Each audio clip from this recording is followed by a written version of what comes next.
And now we want to bring in someone who witnessed this horror firsthand. Gavin Sollinger. His 19-year-old son, Sam, was in the marching band at the parade yesterday, and his daughter, Taryn, was also there. Gavin, first of all, our hearts go out to you and that community. So many of us, our hearts just dropped when we heard what happened yesterday. So take us back. I know you and your wife, you were sitting at the parade yesterday with your parents and friends. You're waiting for your 19-year-old son who was in the marching band. We're looking at this selfie here. Can you describe what you and your wife were doing prior to the band coming through? Yeah, hi, and nice to meet you all. You know, we've been to this parade for well over a decade. We go every year, kind of sit in the same spot and with the same people and watch the parade. And my son was playing in the marching band again this year. And you know, we were just kind of hanging out, and we'd walked over there, and nice to see your friends and all the people you know hanging around. And it just seemed very normal and natural after, you know, what, 2 years of not doing the parade because of COVID. It was really felt great to be back at it. Yeah, I can imagine. And Gavin, at one point, your wife, Julie, said that she thought she heard firecrackers. That's not something unusual to hear at, you know, a 4th of July parade. So when did you hear those pops and kind of figure out what was happening?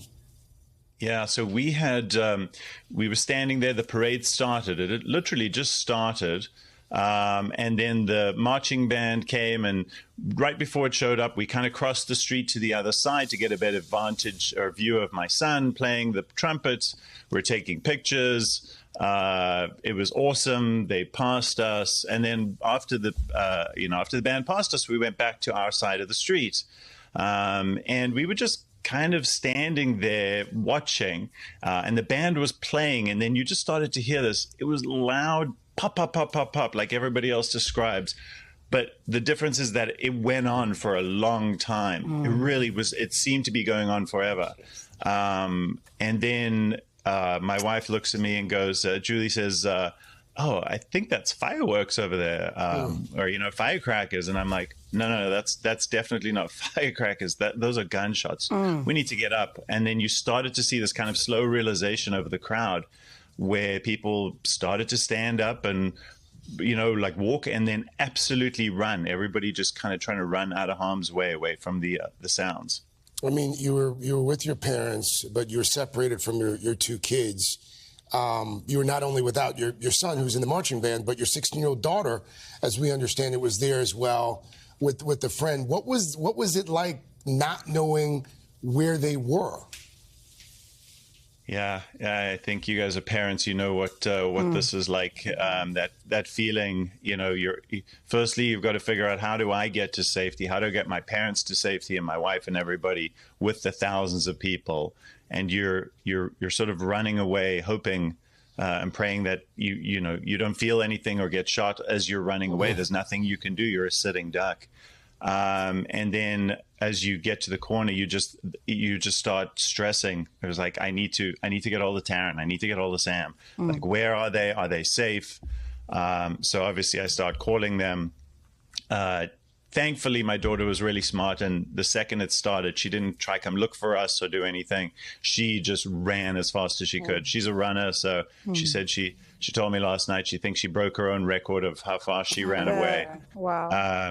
So I was very, very happy. And then I made the same call to my son. And, you know, I want to give a shout out to the band, Mr. Chodorov, who's the band leader, and everybody on that band who did an amazing job of keeping the kids safe, and got them out of harm's way, and took them to the school and kept them until things had settled down. Gavin Sollinger, thank you. And we're so happy that you and your loved ones managed to get out of there okay. All right. Thank you for sharing. Thank you. We're going to stay in touch. You know, these families are going to be dealing with this for the months, days, and years to come. So. And that's the thing. That's one part of the show we don't talk about. I mean, think about all those kids yesterday who saw things that we can't fathom. I know. And they'll never, they'll never be the same. Yeah. They'll never be the same. You try to protect them from watching the news on TV. And then it happens right there. So, Mr. Sollinger, thank you for your time this morning. Hey, thanks for watching our YouTube channel. Find your favorite recipes, celebrity interviews, uplifting stories, shop our favorite deals, and so much more with the Today app. Download it now.